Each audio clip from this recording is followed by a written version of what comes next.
work with pretty good velocity in the mid-60s consistently, but it's going to be up in the zone, a lot of curveballs and a lot of rise balls. Underway in Fayetteville. The wind is blowing in and a little bit towards right, and the weather's always a factor here, it feels like. Kinley Cahalan will lead things off. 2 hits last night at the top of head coach Patrick Murphy's batting order. She'll line up in the back of the box, and a big cut comes up empty. It's 0-2. Kendall Clark, you like what she's been doing as of late, a versatile athlete coming out of high school and now playing right field for the Crimson Tide. Second on the team in batting average, ended up with a hit last night off of line stock, also drew a walk. Going to be important for Alabama to string together some quality at-bats tonight against Robin Herron. Cahalan, just a sophomore out of Trussville, Alabama. Started every game at shortstop this season, and she has been rock solid turning double plays. Checks her swing and is able to do so. It's 1-2. There's that changeup that you're going to see occasionally from Robin Herron. When she's feeling it, she will use it early and she will use it often. She's got that good velocity too. You could see just how far out in front Cahalan was on that check swing. Rips it foul again, and a good battle ensuing here between Herron and Cahalan.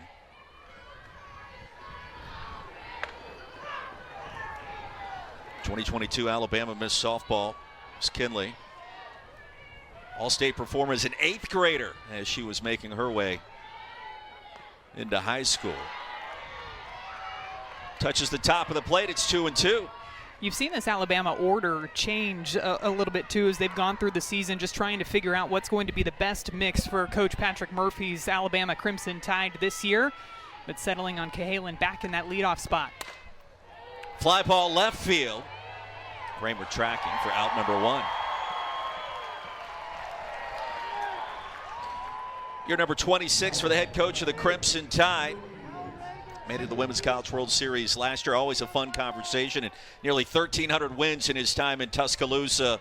4th most among active head coaches, precisely at 1,268. Always learning, always trying to grow and enhance his coaching, his team, his program. Jenna Johnson to right field. Nia Carter in foul territory records the second out. Going to see a lot of right-handed bats in the order tonight for Alabama going up against the lefty and Robin Herron. Johnson aggressive early in the count there, driving that one out to right field. First look at Abby Dukeshire, sophomore. 283 on the season, just underway here in Fayetteville. 0-1. Herron a good start. That wind wisping around is certainly going to wreak havoc on fly balls hit. Every time I've been in Fayetteville, there's always been something with the wind outside. So can we blame you for the wind? Is that what you're trying to say early in this ball game? I can be blamed for a lot of things, including inaccurate weather forecasts and also discussing the wind. And consistently at around 11 miles an hour tonight, Matt. I don't know if it's that huge of a deal, but when it starts to gust, it becomes a bigger factor, and it's 1-2. I do think it's going to become a factor for these teams, these defenses, and outfields especially, to be able to communicate what that wind is doing. When you have somebody like Robin Herron who likes to work the ball up in the zone, you're going to see a lot of fly ball outs already. The first 2 outs have both been fly ball outs. 3 Hopper over to short. Cadman's in. Last night's hero over to Ellis in plenty of time in a 12-pitch inning.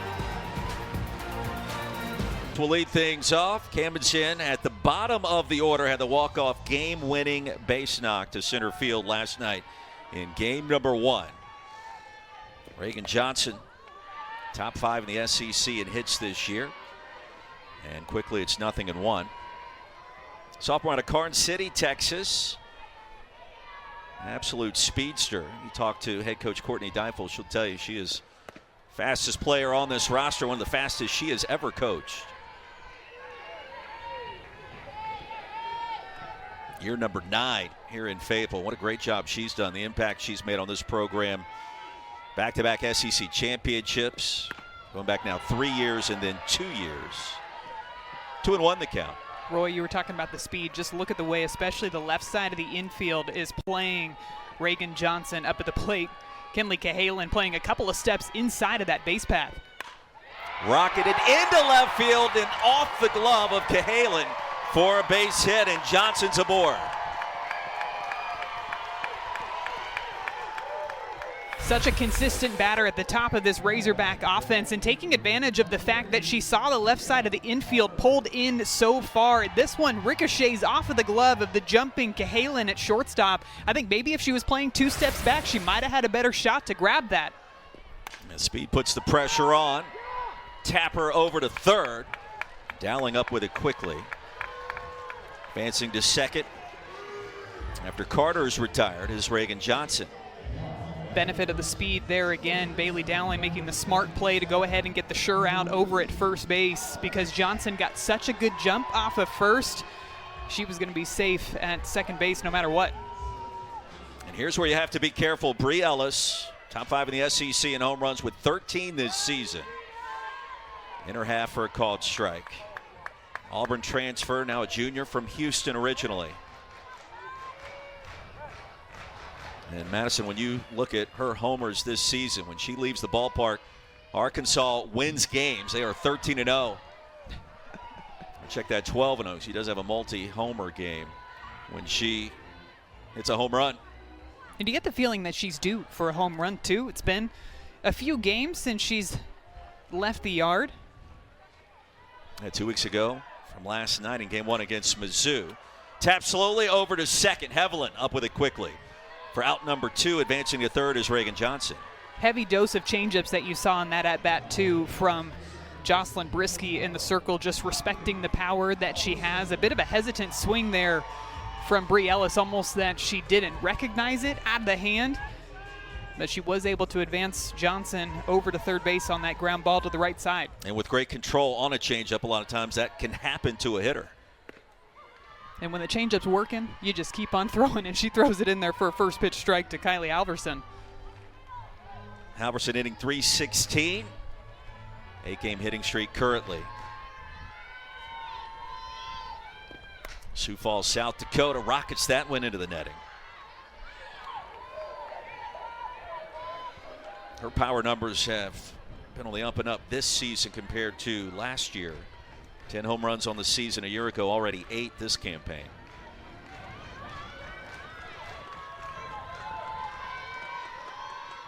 Nothing in 2, and just missing. It's a good location for an 0-2 pitch, going with that curveball after throwing a rise ball up and underneath the hands of the righty Halverson. Got her a bit late on that swing, goes away with the curveball. A very close miss outside. All the way to the backstop, coming home is Johnson, safe! And Arkansas strikes first.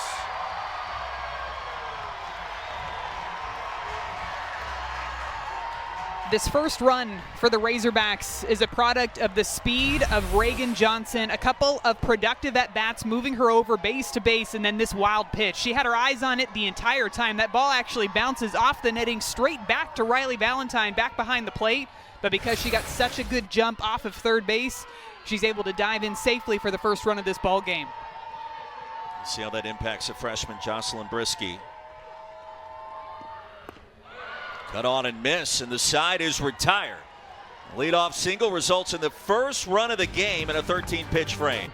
Go into ball games not having to rely on getting a bunch of hits. Efficient start for Heron so far. 0-1 to Bailey Dowling. Senior from St. Joseph, Illinois. Second team All-SEC 2 years ago. Take a look at her numbers on the season. 2-time Illinois Gatorade Player of the Year, a big cut.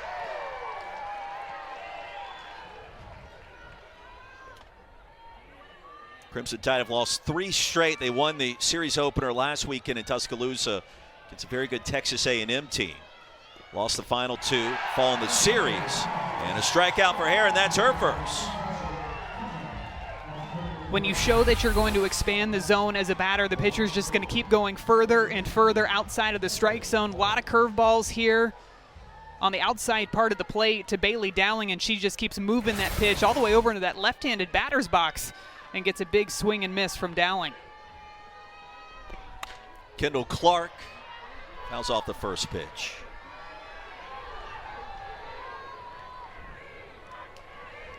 Junior out of Iowa. Transferred in from Des Moines Area Community College. Coach Murphy was telling us this week it was amazing to see what she was able to do in high school. She would actually wrestle in the morning, play basketball in the afternoon. Able to transfer in, was able to go overseas with the Crimson Tide last summer. 1-2. How many sports did you play in high school? In high school, I played basketball very briefly my freshman year. And then it was all softball. Then it was all all softball the rest of the way on out. But I played a lot of sports growing up prior to high school. Big cut and back-to-back strikeouts for Herron. Well, she is in command early. The way that Alabama is swinging at some of these pitches, too, it's almost like they're not picking it up out of the hand. A really good-looking rise ball here. Kind of a half-hesitant swing from Kendall Clark, swinging way underneath that pitch. Robin Herron just dealing in the circle early in this ball game. Here's Emma Broadfoot. And Herron aggressive. Broadfoot her second year in Tuscaloosa after 2 seasons at North Alabama. Remember the ace on all freshman team when she got her college career started. Another hesitant swing, 0-2. All those hesitant swings telling me that that pitch has a lot of late life on it. Out of the hand, it probably looks like it's going to stay about thigh high. By the time they decide to hold their bat back, it's too late. Outside and try to nibble on that corner. Broadfoot would not offer.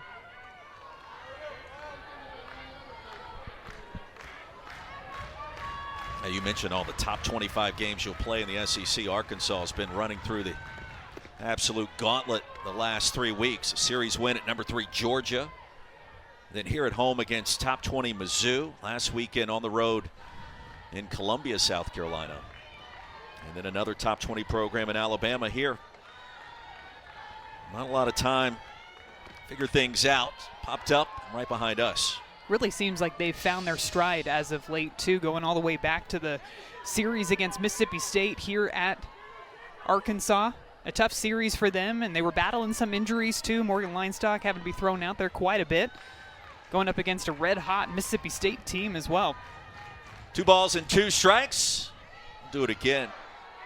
It's been big to get Robin Herron back into the pitching rotation for Arkansas. 1, because she's been dealing out there, but 2, she throws something that's completely different from Leinstock. Leinstock works down in the zone. Robin Herron works up in the zone, coming from the left side. Makes it tough for opponents to prepare for both. And how about Robin Herron strikes out the side here in the second. In her half for strike 1. Campbell now a senior. She has 44 career home runs. And well, you look at some of her numbers this year, just about half of her hits end up leaving the ballpark. I thought that was a pretty interesting stat, too, and looking at her fly ball to home run ratio, about 24% of the time when she hits a fly ball, it's leaving the ballpark.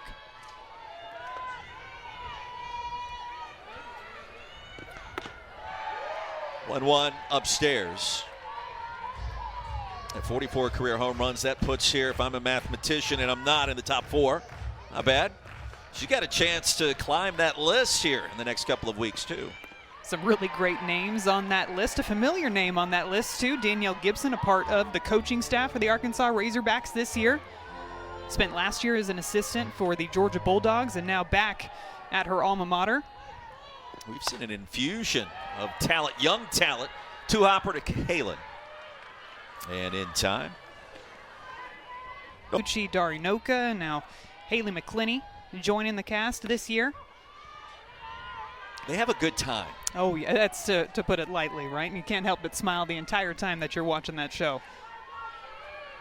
Kennedy Miller's been smiling a lot in her freshman campaign. Well, what a tremendous find she has been for head coach Courtney Deifel. Georgetown, Texas. She's led the team in batting average a good portion of this year. Madison, it just doesn't seem like it would be an easy transition as a catcher to come in to the SEC and just be as lights out as she's been for most of this year. Well, and especially now, too, as a catcher, you're dealing with so many different arms. Arkansas has run out several pitchers between Linestock, Heron, Kamenzen, Berline, Wood, McGaffin.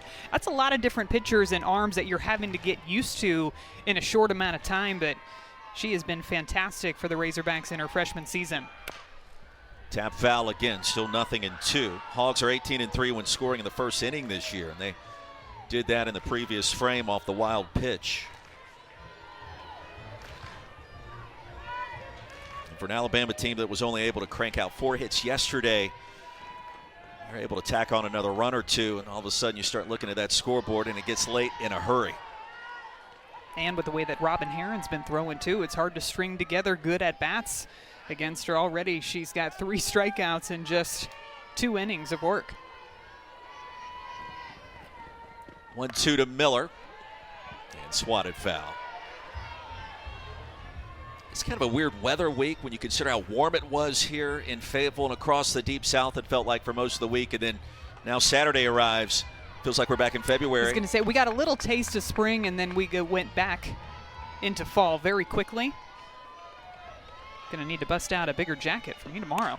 No question. Up the middle, that'll sneak through for a hit. Kennedy Miller aboard with 1 away. And the second hit of the night for the Razorbacks.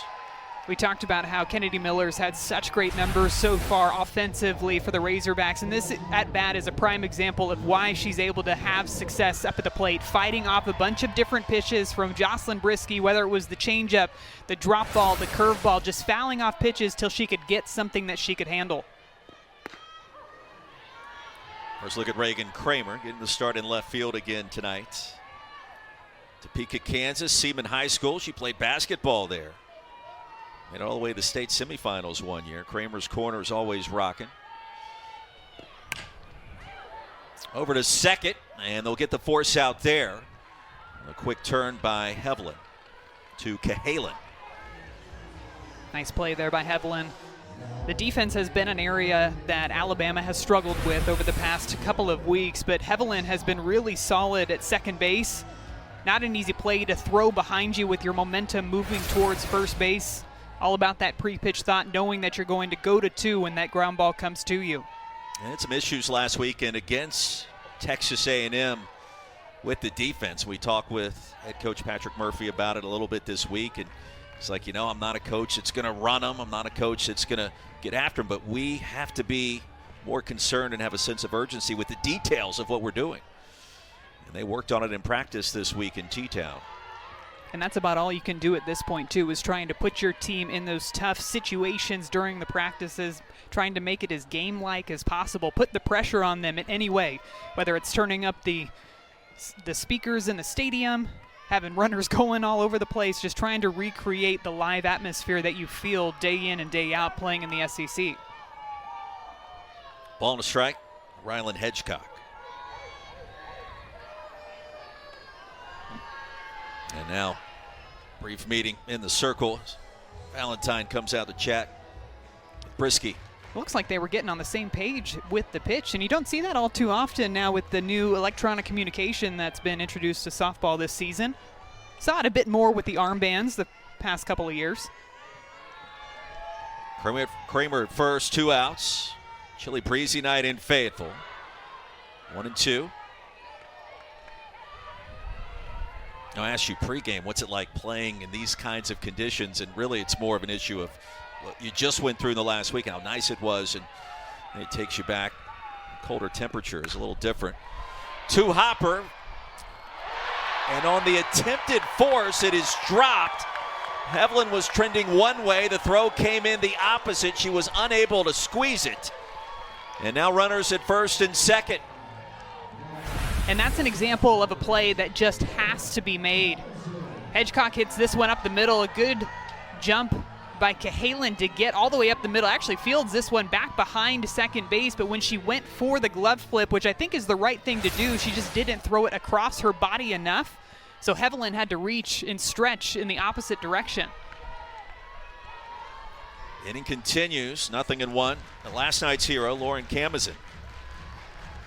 He ripped the first pitch she saw in the bottom of the 9th inning of a scoreless game into center field. Dowling came up with it. She stopped it, but unable to do anything with it. And now the bases are loaded. It's another example of where that pre-pitch thought has to come into play. Bailey Dowling makes a great stop, diving to her left, but look at the hesitation when she gets up here. She looks to try to tag, maybe even flip. I think if she pops up immediately and fires across the diamond, she might have an out at one. Bases are loaded. Dowling again rips a throw to first in time. A base hit, an E4. Place to be. Primetime matchup in an SEC showcase on a Saturday night. Madison Shipman, Roy Philpott. And we are inching closer. It'll be here before you know it. You take a look at the key dates coming up with Champ Week on the horizon next month, Madison. And before you know it, Regional Supers, Women's College World Series, destination OKC once again. And as Beth Moen says, that mayhem is going to be here very quickly, right? That SEC tournament promo getting me all excited for there we go. That tournament. Something about the single elimination format of those conference tournaments, too, just make it so exciting. There's more of a sense of urgency. Ball and 2 strikes to count to Hevelin. You're not playing the best of 7 or the best of 5. You know what I mean? The strategy of the coaches, too, navigating that tournament, having to maybe face opponents that they just faced in a 3-game series or somebody that they haven't seen all year long. Upstairs, 2-2. Robin Herron, an incredible start. She's gotten ahead of 6 of the 7 tied hitters that she has faced.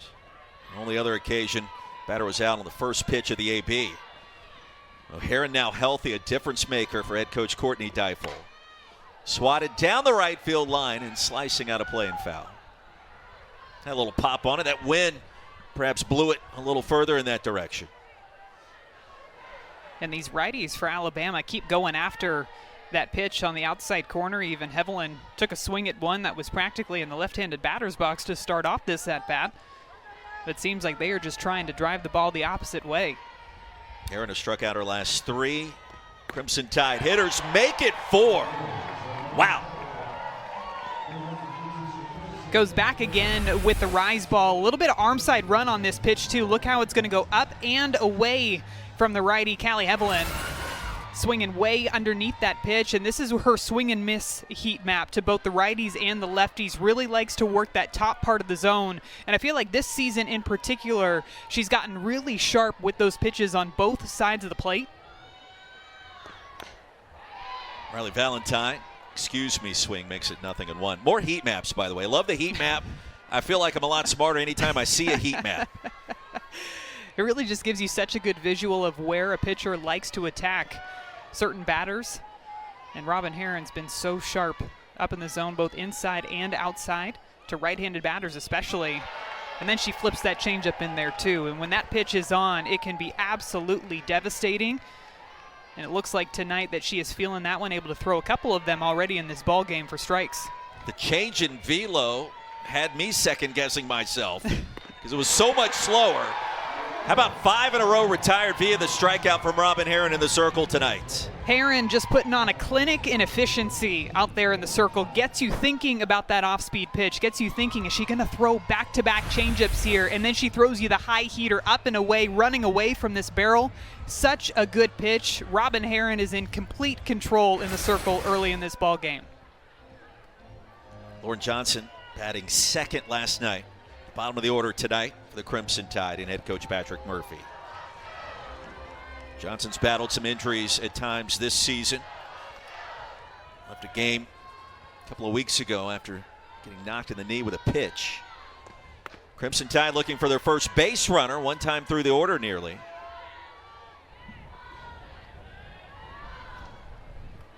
Season does start to grind a little bit this time of year, right? Mid-April, you know that the conference tournament is getting closer rather, high and tight. It's 2-0. You got to battle through fatigue, injuries, those kinds of things, Madison. You know a lot about that. And it's figuring out how to still be productive and still win ball games when maybe not feeling your best or not feeling your sharpest out there on the field. Especially for pitchers in particular, you're going to have days where maybe the weather plays a factor into it. Maybe you just don't have as much bite on your pitches, maybe not as much velocity or movement, but just trying to figure out a way to still be competitive and find a way to win. Tide would love to keep this inning alive. Turn the batting order over. Johnson can reach. 3-1. We saw Heron with the big smile after that last strikeout, in full control up to this point.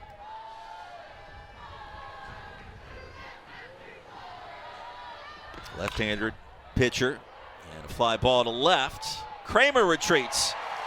9 up, 9 down. A perfect start for Robin Heron in the circle. Kicking AB of the evening for Nia Carter. Brisky, the 3-time 6A pitcher of the year at Desert Vista High School in Phoenix. Bunted foul, quickly 0-2.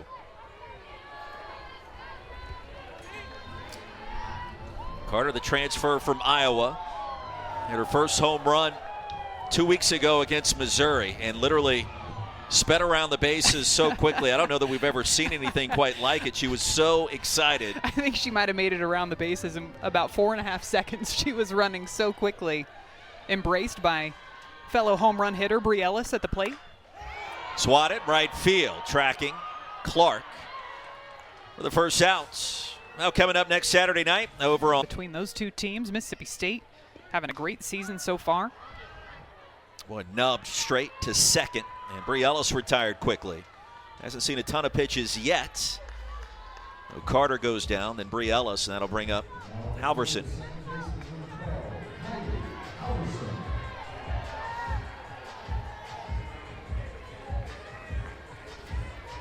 Well, the bulk of the excitement so far coming back in our first inning. Halverson struck out in that first frame and was up to bat when Johnson came home on the wild pitch. Feels like Brisky settled in a little bit after all that activity early. Yeah, you're not seeing as many misses outside of the strike zone. Goes with the changeup down in the dirt again after falling behind 1-0. That's the pitch that she struck Halverson out on back in the first inning. Now that she's behind, this is where you really need to work on working the edges of the strike zone. You do not want to miss over the heart of the plate. Another miss inside and a good take inside by Halverson.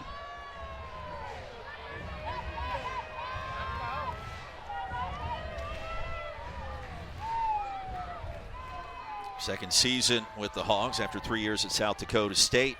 3-1 for Kylie. And she's moved around a little bit between first base and second base since transitioned into the SEC. Something that Courtney Deifel has appreciated with that kind of flexibility. Inning continues. Halverson aboard. And you mentioned the good takes in that AB. 2 outs. She now trots down to first. Brisky went with another drop ball. That was the pitch that she threw for a strike in that at bat, just slightly lower in the zone. A tough pitch to take, but a nice job by Halverson to reach base safely with 2 away. Inning continues for Hannah Gamble, hard-hitting third baseman, low and away for ball 1. Gamble's done an outstanding job over at that hot corner defensively this year. She's not afraid to play close to home plate. We saw that last night in game 1. We've seen it throughout this season.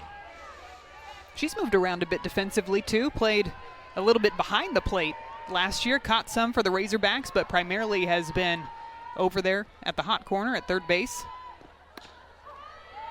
And that's such a big part of playing third base with the triple threat lefty slappers, being able to play up in front of third base or even play back behind when you've got the powerful hitters up at the plate. 2-1 on the way. Hit off the glove and over to second in time. Hevlin records a third and final out. 13 pitch frame. Smart on your part.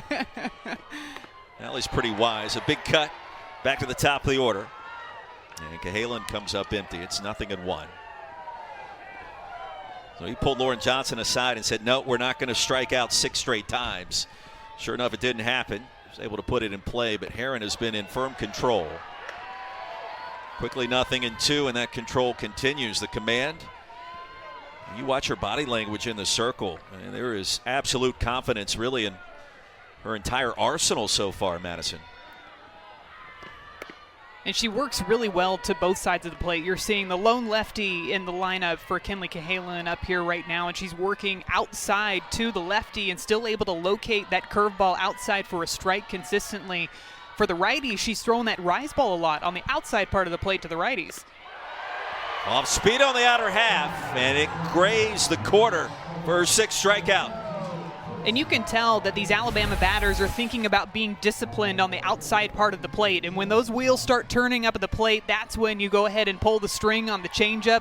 A beautiful off-speed pitch. Cahalan wasn't able to adjust. And a strikeout looking, and she has struck out 6 of the last 7 batters. That was filthy. Jenna Johnson digs in. It does feel like Arkansas, bit of a different team when Herron is healthy, and you're seeing a clear illustration tonight of why.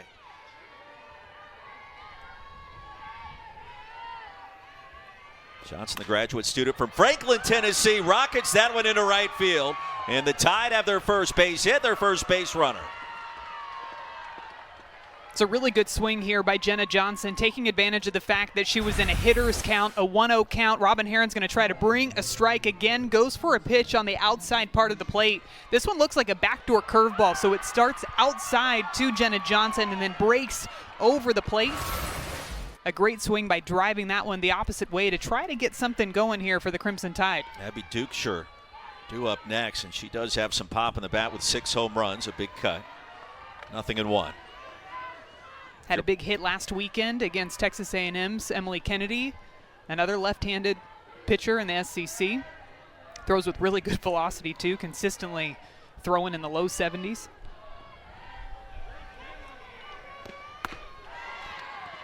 High and tight, ball and a strike. If you're Patrick Murphy, do you try to get aggressive here, considering you got your first base runner, try to manufacture some kind of offense? Possibly a hit and run here. That's maybe what I would go for, especially with where Robin Herron's been dancing around the strike zone. 1-2. Gets jammed up on that pitch up and inside. And we'll see if Robin Herron decides to stay with the same game plan going through the second time through the order, primarily riding the outside part of the plate to the right-handed batters. But for Dukeshire here in this at-bat, a couple of pitches hard inside. 1-2 stays high, and again, off speed.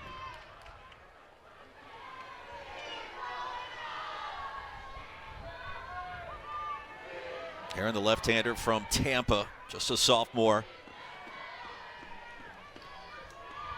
Johnson over at first. The 2-2 hammered deep into the night, but foul. Another pitch up and inside, too, trying to see if they can jam up Abby Dukeshire. We talked about that game-winning hit that she got off of Emily Kennedy, was able to get her barrel and her hands extended on that, trying to utilize the velocity that Herron has and ride these pitches up and underneath the hands of Abby Dukeshire. Called strike 3. 7 strikeouts tonight for Robin Herron. You could tell that she loved that pitch. She turned to her teammates and said, let's go, working this backdoor curveball outside to Dukeshire. I was just talking about all the pitches that she's throwing up and inside, a lot of rise balls high and tight. Got her thinking that location and then goes with the pitch away. Hogs a perfect 23-0 and leading after 3 innings this season. Quickly 2 outs. Jenna Johnson remains at first for Bailey Dowling.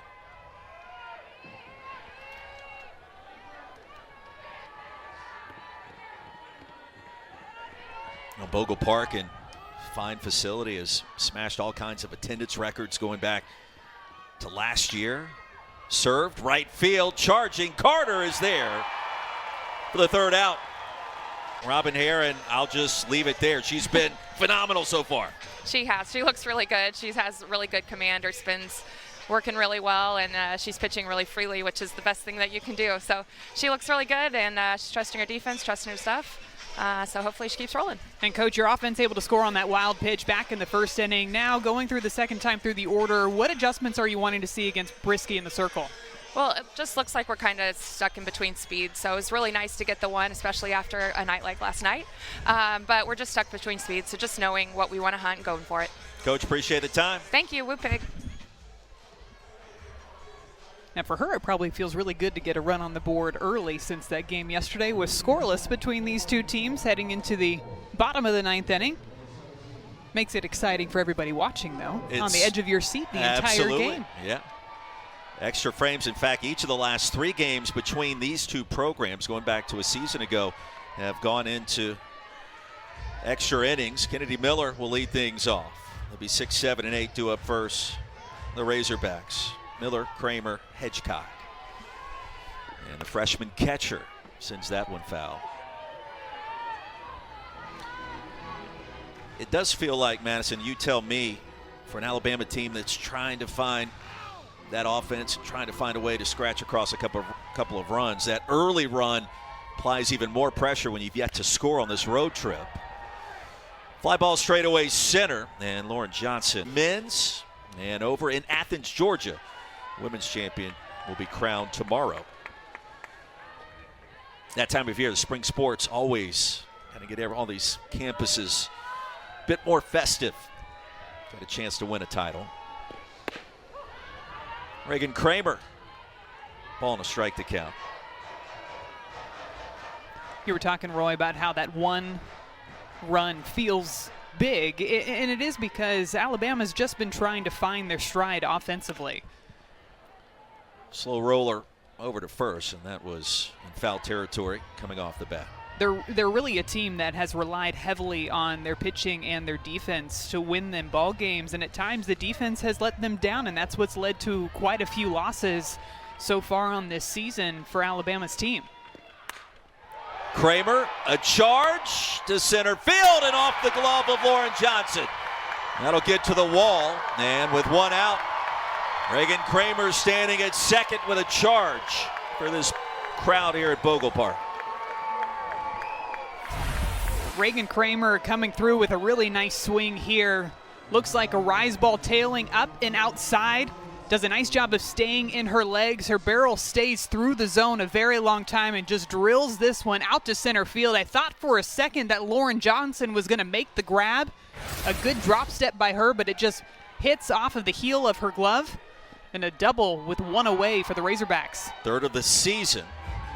Here comes Rylan Hedgecock. It was a 1-0 game last night. Walk-off victory for the Hogs in 9 innings. 1-0 lead here in game 2. Served as short, and the rundown. The tag is applied by Dowling. Record out number 2. Heads-up play there by Cahalan at short. Typically on that ground ball as a shortstop, you're going to go ahead and fire across the diamond, get the sure out over at first base. But because Kramer was running right in front of her as she fielded that ground ball, a smart play to go ahead and get the lead runner out if you have the opportunity. Quickly 2 outs, Hedgecock at first. Here's Kamenson. Lauren, the game winner last night. Sheer jubilation after securing that game 1 victory. Starting to get late. It was just both sides, bunch of singles, no extra base hits, no power. It's all about the pitching, and we haven't talked a lot about that with what we saw from Morgan Leinstock and also Kayla Beaver. Those two pitchers certainly could factor in as we get deeper into this series once again. The pitchers throughout the night last night just did such a good job of locating their pitches on the edges of the strike zone, and when you're able to nail that spot consistently, it's hard to get solid barrel on those moving pitches.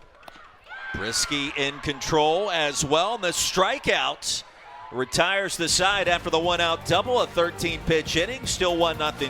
I want to say they were here close to 3 hours prior. 3 hours prior they were. Here's a good start for Kendall Clark. And a leadoff double for the Crimson Tide. And it was Patrick Murphy that called his team over in that dugout in between innings to have one more word before his team went back to bat. Kendall Clark just goes after again. Another backdoor curve that's outside to the righty. Good extension on this swing, and she drills it into that left center gap. has her eyes on the ball the entire time, able to dive in plenty of time over at second base, and immediately turns to fire up the rest of her dugout. Chance now for the Tide. Second hit of the weekend for Kendall Clark. And here's Emma Broadfoot. Suddenly becomes a very important at bat. Hitting 6 again tonight.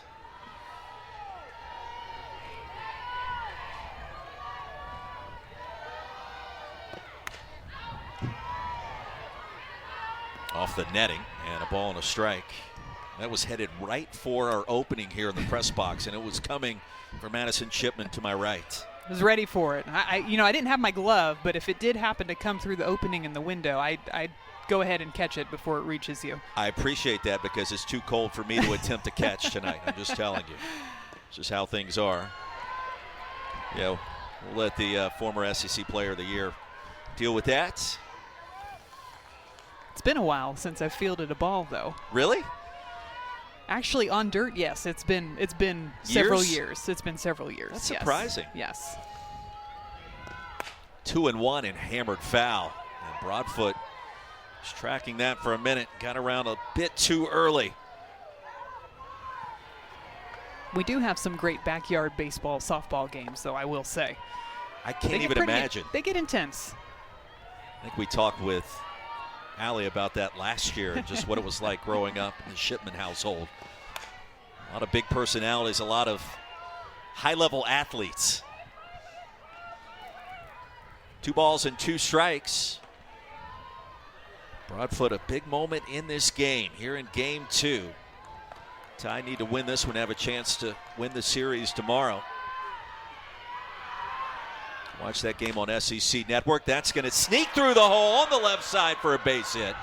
Runners now at the corners with no one out, and Alabama in position here, trailing 1-0 to score for the first time this weekend.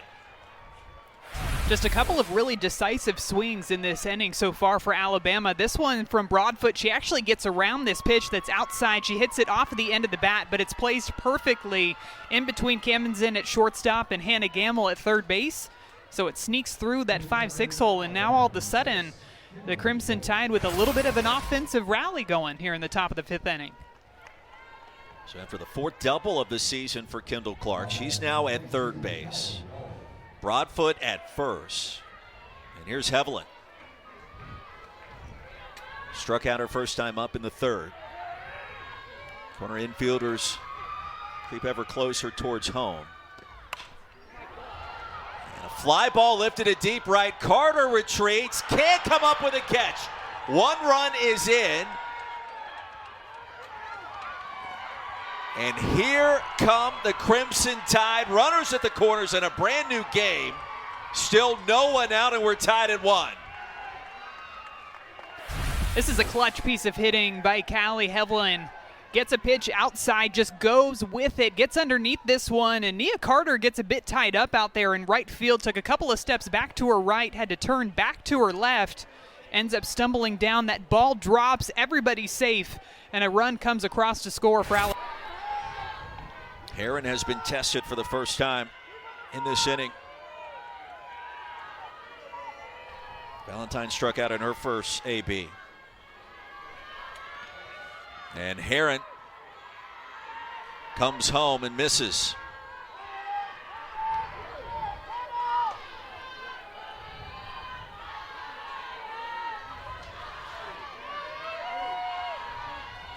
Valentine started her career at Texas A&M.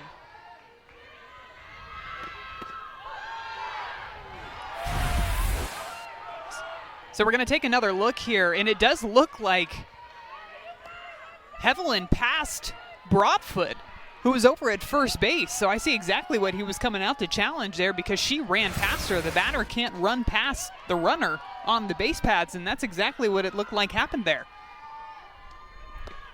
Runner still at the corners. This one popped up straightaway center, charging Johnson. And not deep enough to advance either one of the runners. A very important first out for Robin Heron. Broadfoot remains at third, Hevelin at first base for the Crimson Tide in a tie game. Feels like a really big out, too, because Alabama hasn't had a ton of scoring opportunities through the first 2 ball games here in this series, trying to make the most of the fact that they have a runner over at third base right now. And we mentioned earlier, these two teams have played a ton of close games recently. 3 straight have gone extra innings, including last night in Game 1. Here's Lauren Johnson. Top of the order would be due up next. Right corner infielders inching closer towards home, and Johnson's 0 for 1.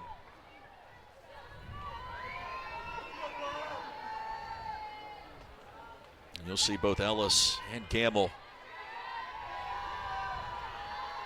take a few more steps in.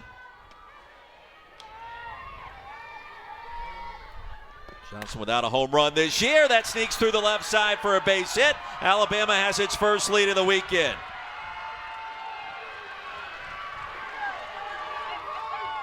Another example of timely hitting for Alabama in this inning. Something has clicked over in that dugout because these swings look so much different than what we saw the first time through the order. A great swing by Lauren Johnson here, just getting on top of this pitch, driving it through that 5-6 hole to add another run for Alabama. And Kinley Pate came in as a pinch runner. It's the go-ahead run for the Crimson Tide. And things have changed quickly in this game. Now back to the top of the order and a chance to do some more damage with Kinley Cahalan.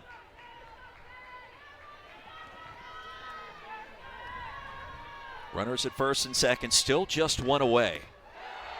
And Cahalan able to check her swing.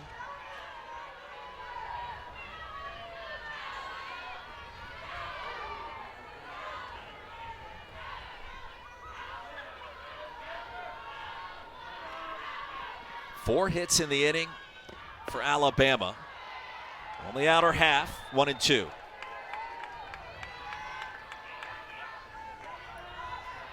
I mean, you think about what Coach Murphy just talked with us about moments ago, and change in the approach after 5 consecutive strikeouts tossed by Heron. And he gathered his team in the dugout before the start of this inning, Madison, and that seems to have ignited this team in a critical moment, not only the series, but in the season. When you look at, you've lost 3 straight, trying to regain your foothold, now 7-9 in the SEC. And trying to get a little bit of confidence back, too, for your offense.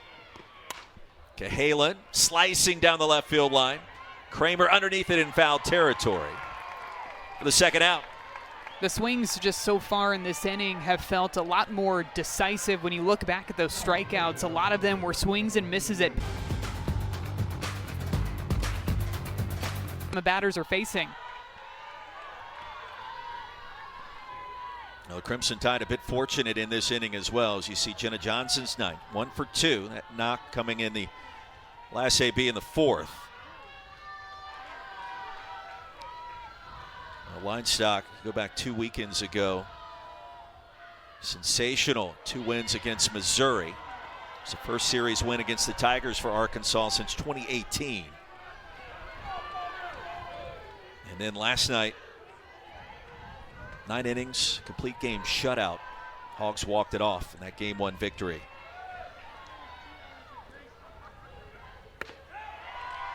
Out of the zone, 3 straight.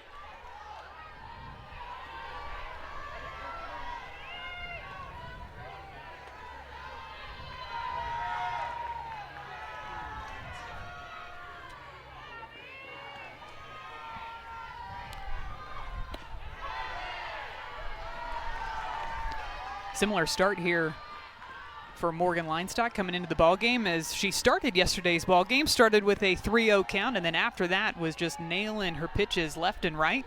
After falling behind 3-0, pumps in a 3-1 strike. Serve straightaway center field. Johnson retreats and that ball is gone. A 3-run jack for Jenna Johnson.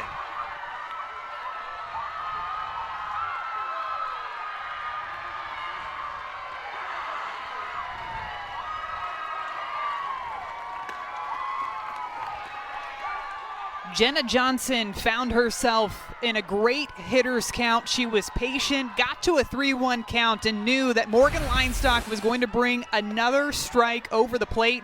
goes with the drop ball outside, and you could hear it straight off of the bat. You knew that thing was gone. She got every bit of that softball and drove it deep out to center field.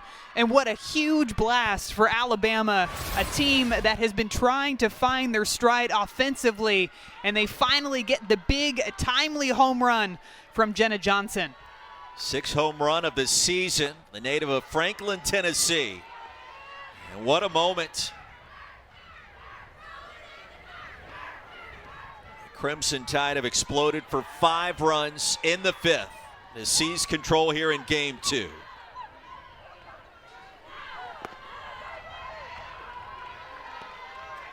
And this capacity crowd stunned when you consider how this game began. What we witnessed last night in Game 1, it just felt like Arkansas, with just a 1-run lead, was in firm control. And all of a sudden, a double by Clark, consecutive base hits by Broadfoot and Hevelin, and everything changed in the blink of an eye. Well, the biggest play of this inning might be the no call on the runner, the batter, running past the runner over.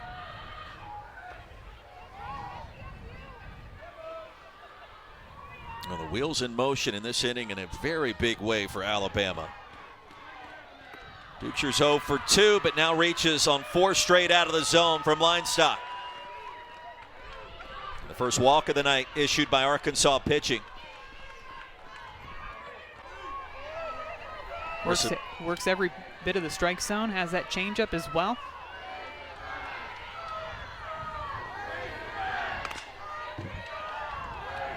Haley Dowling, the hitter of the Crimson Tide. Here's a wider angle look of that sequence that we just discussed, and what should have been recorded as an out as the runners cross paths. And you see there, it's a bit closer than what we. It definitely looks angle. Closer in that angle than it did from the other angle. I thought she overran her by about 6-7 feet, and that one's much closer. And I think it's because they were so far apart. Dowling 0 for 2. Pinch runner is Larissa Pruitt, the Crimson Tide. And she steps in for Duchscher. Off speed and upstairs. 2-1.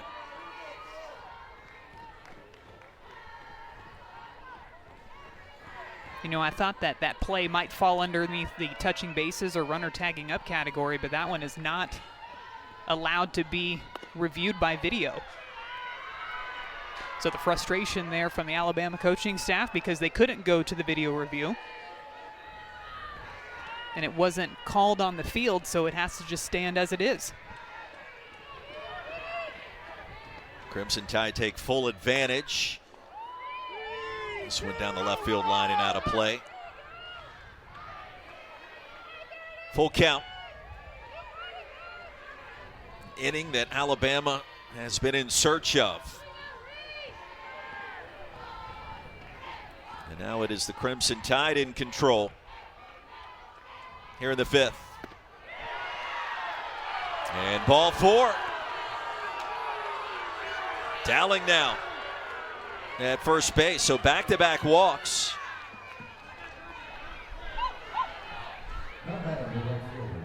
And the second time in this inning we have seen Clark up to hit. She led the frame off with a double, and Kendall has really helped lead this Alabama resurgence. You could see Coach Deifel in the dugout asking where those pitches were missing. A close off-speed pitch on the full count. Looked like maybe it just missed low in the zone. It's a tough pitch to take. Goes for a ball, and now Berline just trying to find that strike zone again. Unable to do so, 2-0.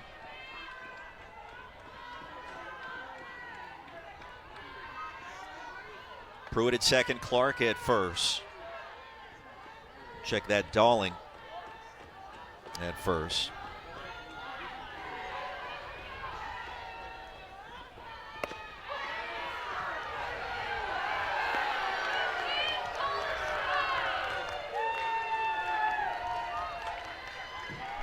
Now, the fans were camped out 3 hours before first pitch.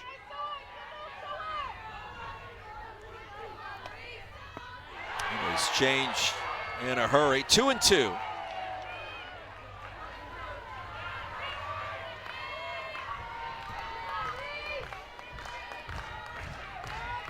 Berline trying to get her team back. The Arkansas dugout. Tries to go again with that off-speed pitch, and you can see that she just hung on to it a bit too long.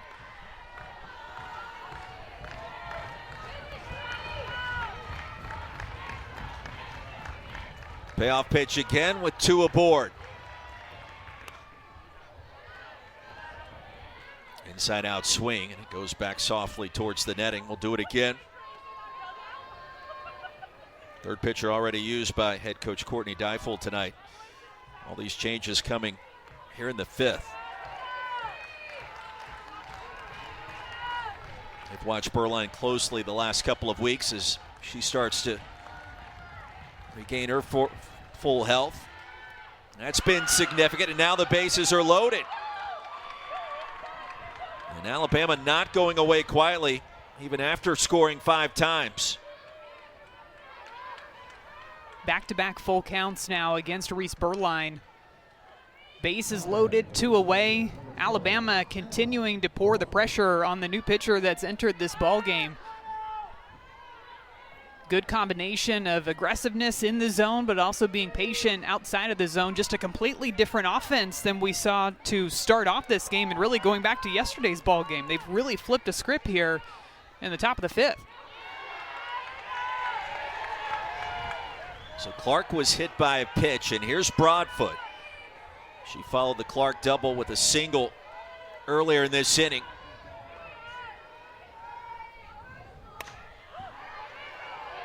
Nothing in 2.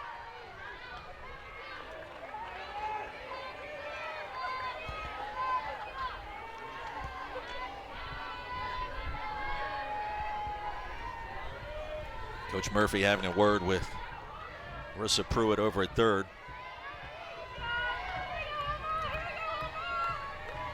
Dowling at second, Clark at first. And here's Broadfoot.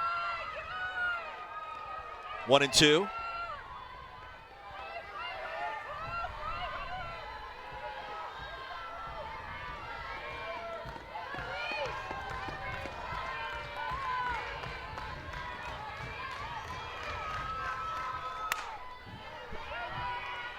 And a good battle between Broadfoot and Berline. You can just see the confidence, too, from these swings that they're taking. A lot of hesitant swings off of Robin Herron, who tallied up 7 strikeouts in the first 4 innings of this ball game. Several of those being looking strikeouts, a lot of hesitant swings, and we just have not seen that at all. And the 1-2 is ripped foul. Another loud strike right there. Foul ball down the left field line. Emma Broadfoot seems like she's seeing these pitches extremely well coming out of the hand of Reese Berline, whether they're inside or outside. Trying to see if she can get something she can get a hold of here in a 1-2 count.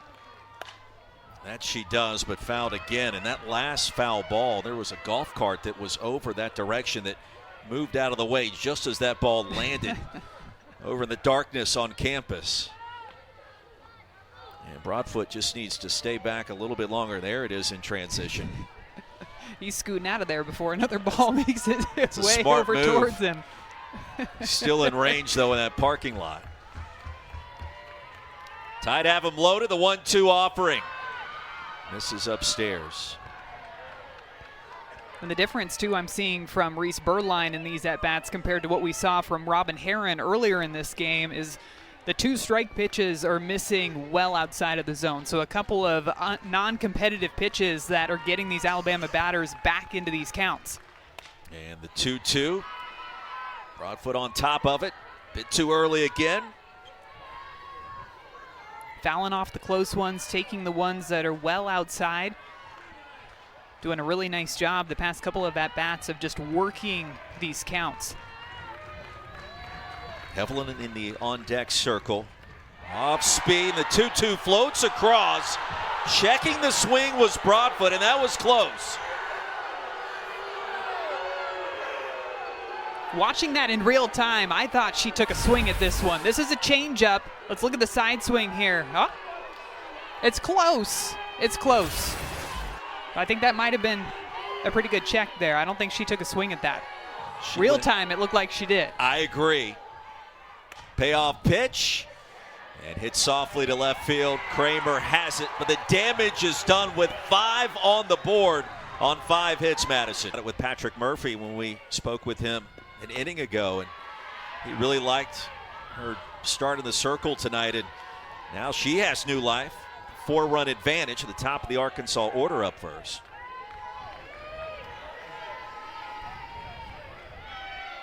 Megan Johnson, the speedster, steps forward. It's 2-0.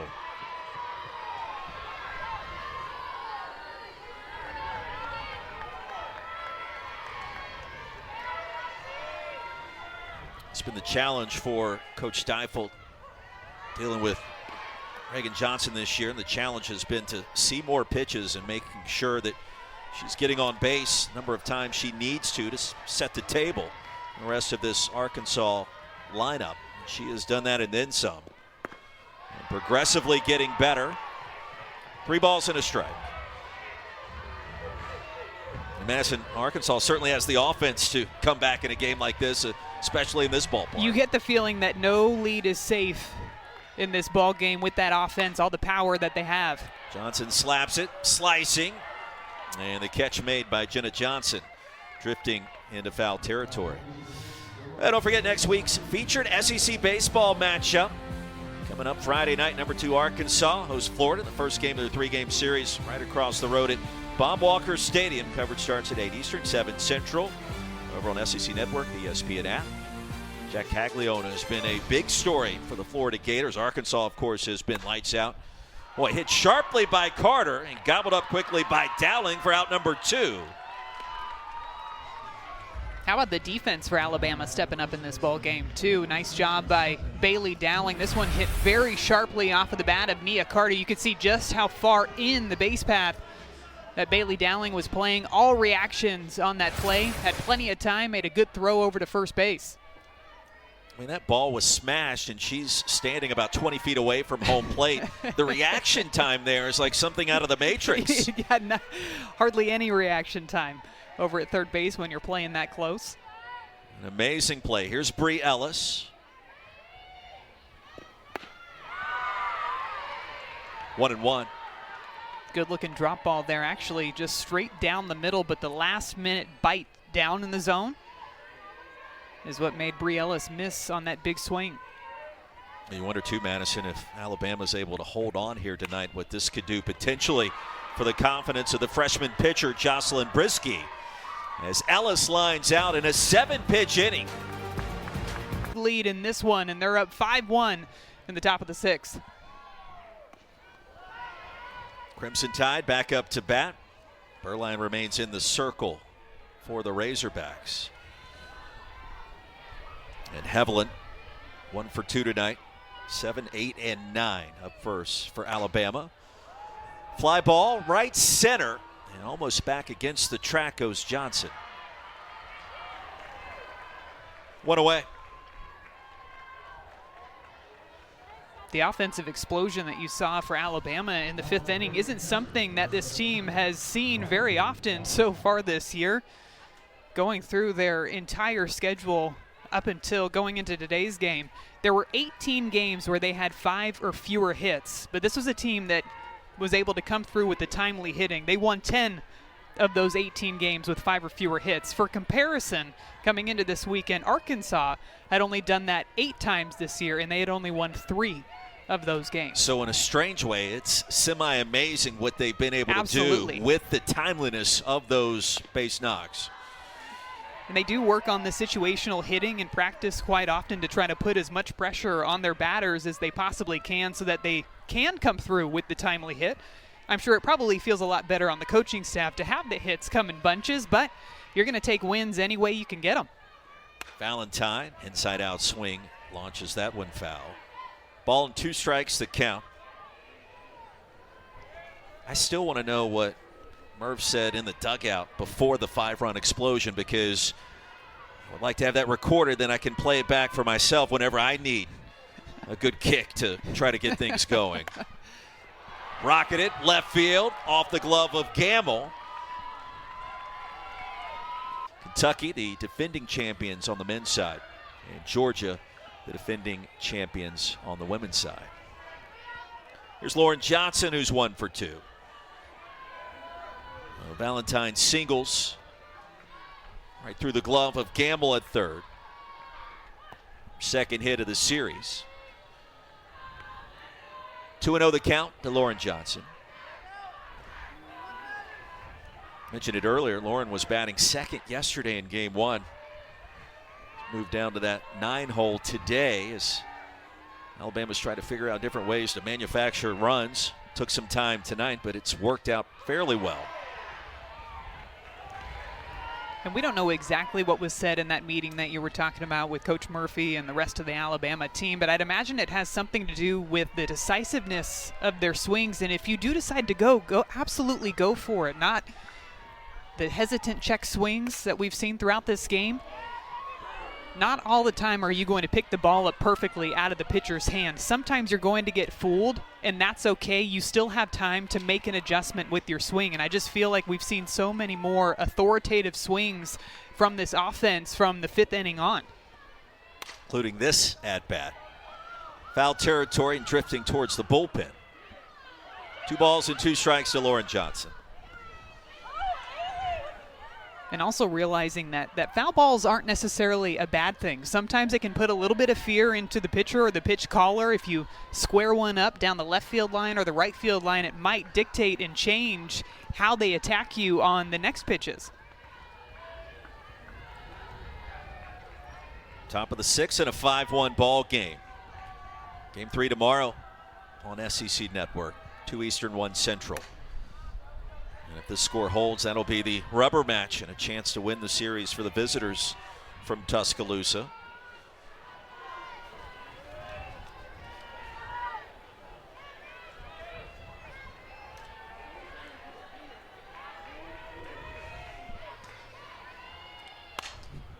Rip foul. That game is actually on ESPNU. So we expect you to tune in.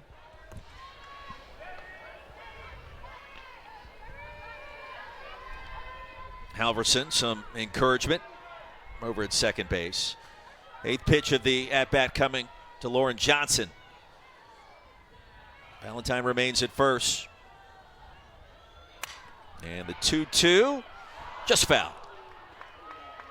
That swing right there is a prime example of adjusting as the pitch is on its way to her. She got a change up. She was fooled on it, went out on her front foot a little bit, but kept her hands high enough to still fight that pitch off. Actually hit it with a little bit of pop down that right field line. A good adjustment on that off-speed pitch, and you stay alive to see another one. Wind blowing in that direction and starting to pick up velocity. Full count, and a good take by Lauren Johnson.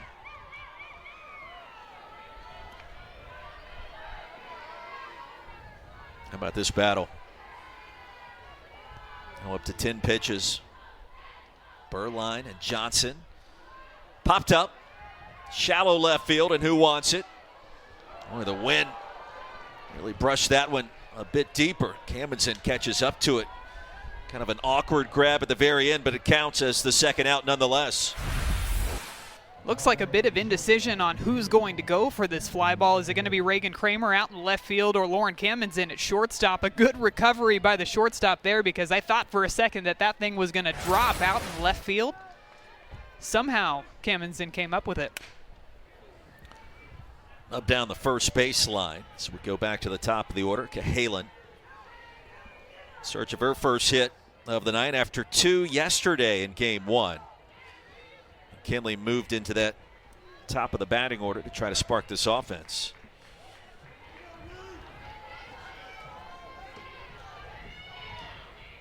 Started every game at shortstop this year, a real difference maker on defense. Was an all-state performer as an 8th grader, if you can imagine that. Madison, you probably can. For most of us mere mortals, it's difficult. I can tell you I was not an all-state performer in 8th grade, that is for sure. That is talent. Driven towards the gap in left center, and it gets down for a hit.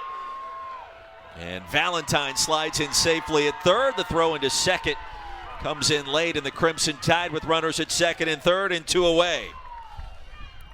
It's a nice job by Cahalan here, not to try to pull this ball to right field, but just go with it, really utilizing her hands and her upper body strength to muscle this one out into that left center gap.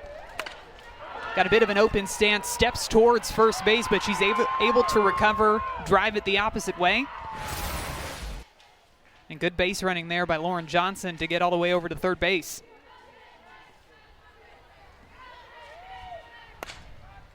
Fly ball, left field.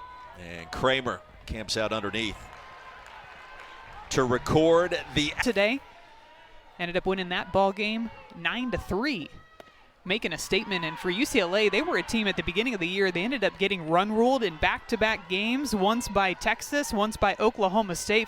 So for them to be able to come back and perform the way that they are late in the season, especially getting that win over Stanford and Nigeri Kennedy in game one, although there was quite a big obstruction call that obstruction. Where was the obstruction? I didn't see the obstruction on that play. I know that it was initially called out on the field. They went to review, overturned it.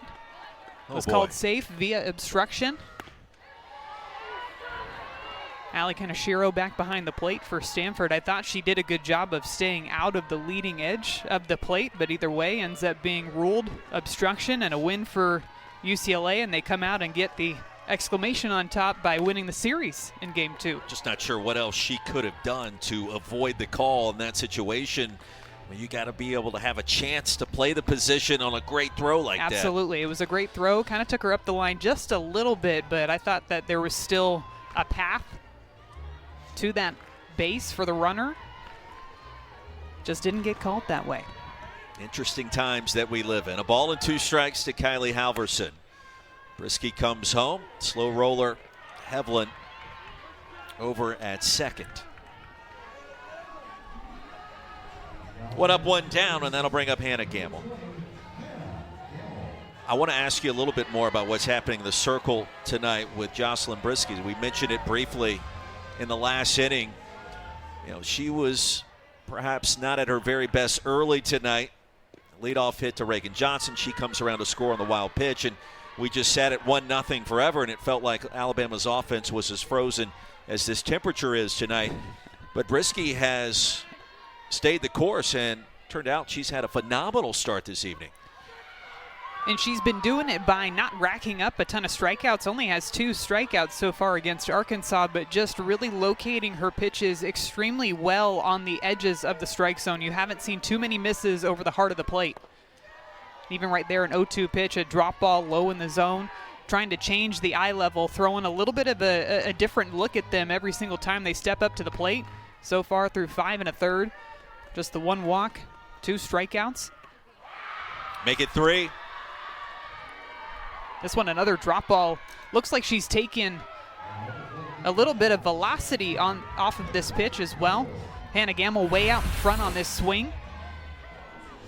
Good down movement, good bite on that pitch. Outside, running away from Hannah Gamble's barrel too. Big strikeout there. Hit sharply, deep in the hole. It's short. Cahalan across and not in time. And boy, that was going to be a special play. Did a great job just to get there and stab it right off of the dirt in the infield. That got you out of your seat for a moment.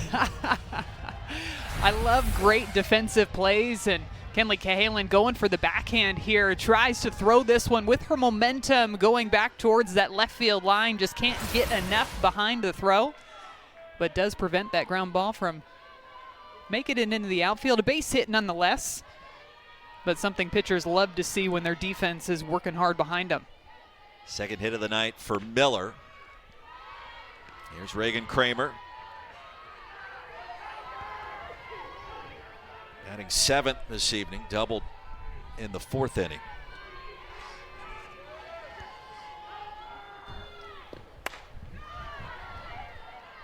Fly ball to left, and fighting against the wind, Jenna Johnson records the out.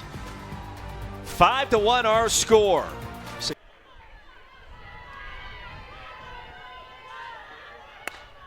And first pitch swinging, lofts that one into shallow right field. Alverson, one pitch, one away. And don't forget, coming up next Saturday night over on SEC Network, the ESPN app, it's another featured softball matchup. Number 17, Mississippi State squares off against number 13, Mizzou.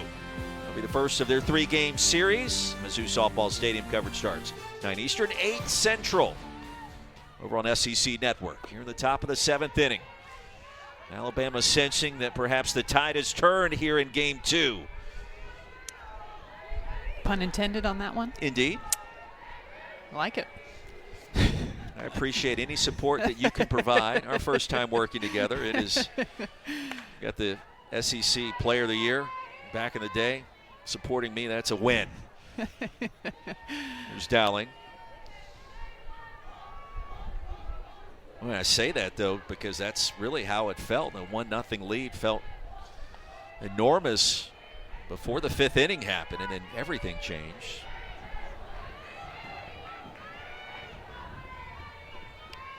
Burline delivers the 1-1, hammered into the top of the netting. And I really do think it was the double by Kendall Clark that got everything going for Alabama. Really the first swing that we saw from Alabama that had a bit of authority behind it, some decisiveness, drove it out to the outfield. Then after that, Broadfoot with the base hit through the left side, and then we saw what happened on the Hevelin hit out to right field. Well, that's the outstanding observation by you, because Clark's swing on that double was maybe the first swing of the series that felt that way. Not a lot of hard hit balls in yesterday's ball game. Probably the hardest hit was the walk-off hit by Lauren Cammonson back up the middle, but other than that, a couple of infield hits really on both sides. And tonight has been a different story for Alabama. And you wonder what Game 3 could look like. Kayla Beaver thought we could see her tonight. That has not happened. Dowling is retired. Alabama ace will potentially have a chance to start tomorrow with some newfound momentum on the side of the Tide. Here's Kendall Clark. We just talked about her, a right fielder.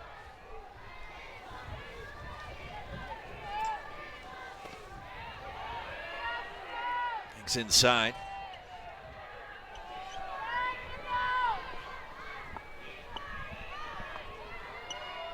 "32nd game we've seen Kendall in action this year. 28th start of the season.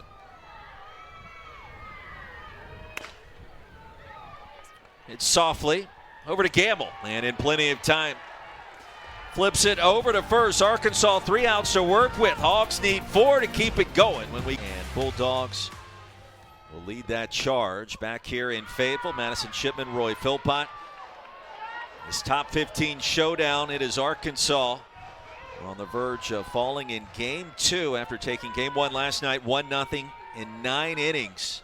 Rubber match tomorrow on ESPNU, and it was a record crowd at Bogle Park tonight. 3,900, an all-time record for a single game, and they were festive, they were loud until that 5th inning went down, where Alabama took control. But it speaks a lot to the passion for softball here in Fayetteville in the SEC, as you see Ryland Hedgecock's numbers this evening. Told you about it, what we saw last year. Number of fans that came to these games. It was incredible. Line drive caught by Jenna Johnson for out number 1. These fans are hoping that the Razorbacks can try to get something going here in the bottom of the 7th inning, but it's really been great to see the fan support, not just here in Fayetteville, but really across the SEC. You're seeing teams set attendance records left and right, it feels like. No question.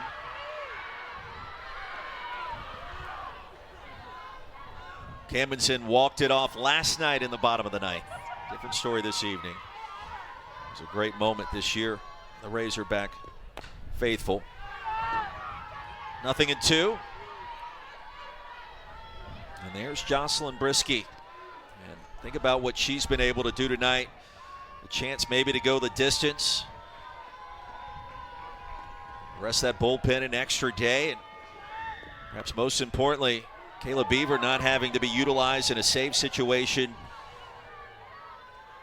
That provides a little bit more in the circle tomorrow for head coach Patrick Murphy.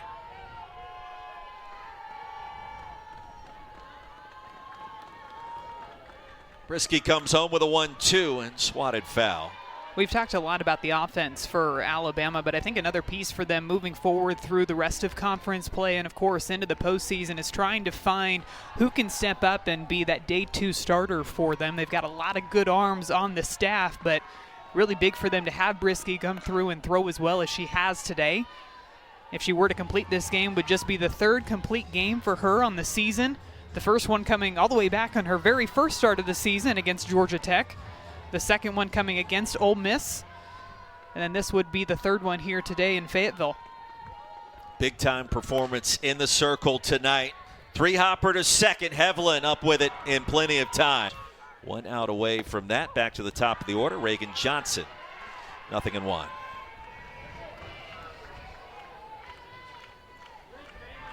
Game 3 tomorrow on ESPNU. 2 Eastern, 1 Central.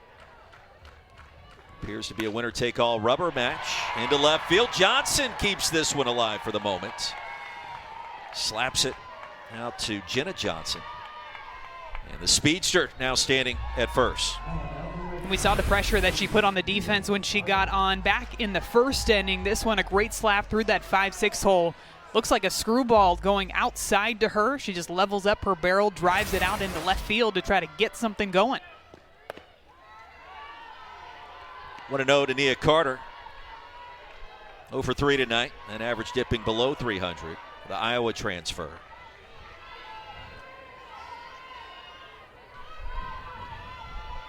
Stiefel insisting that Carter provides a different dimension to this lineup. They need her tomorrow in game 3.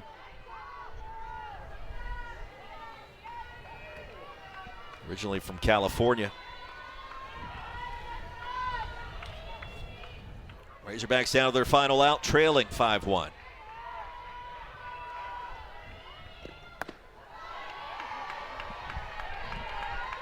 This is where if you're Jocelyn Brisky, you don't want to think about getting anybody else on base and make things more tense than they have to be. Especially with Bree Ellis sitting on deck over there for the Razorbacks. One of the top home run hitters in the country and certainly in the SEC this year. Last one she hit, a rocket out of Bogle Park 2 weeks ago against Missouri. Over to second, force out is there, and a nice play. Hevlin to Cahalan.